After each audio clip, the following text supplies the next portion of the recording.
Hello everyone. Today we will learn about the topic solid waste, its objectives and overview.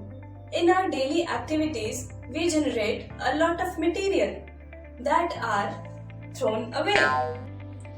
Now you must be thinking, what are these waste materials and what happens after we throw them away?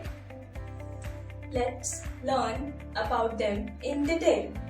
At the end of this module, we will be able to explain meaning of solid waste management, classification of solid waste, effects of improper management of solid waste, common methods of solid waste management,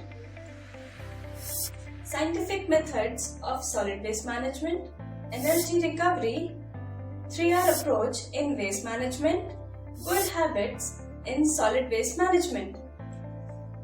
Now, we will learn about what is solid waste.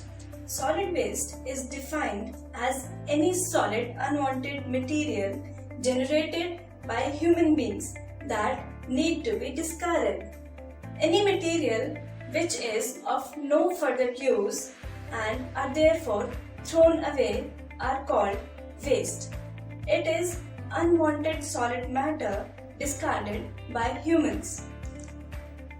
Now, when we know what is solid waste, we should know how do we manage it. So now, we will learn what is solid waste management. Solid waste management is the process of reducing, reusing and recycling waste products. Improper handling, accumulation and mismanagement of solid waste are serious issues in human society. Proper management and disposal of solid waste is the immediate need of an hour. Now, we will learn the classification of solid waste.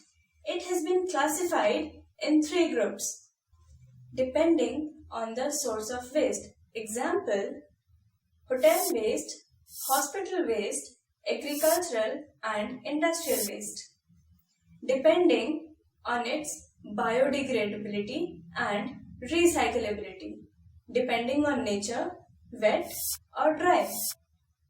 Now, let's see about the types of solid waste depending on its source.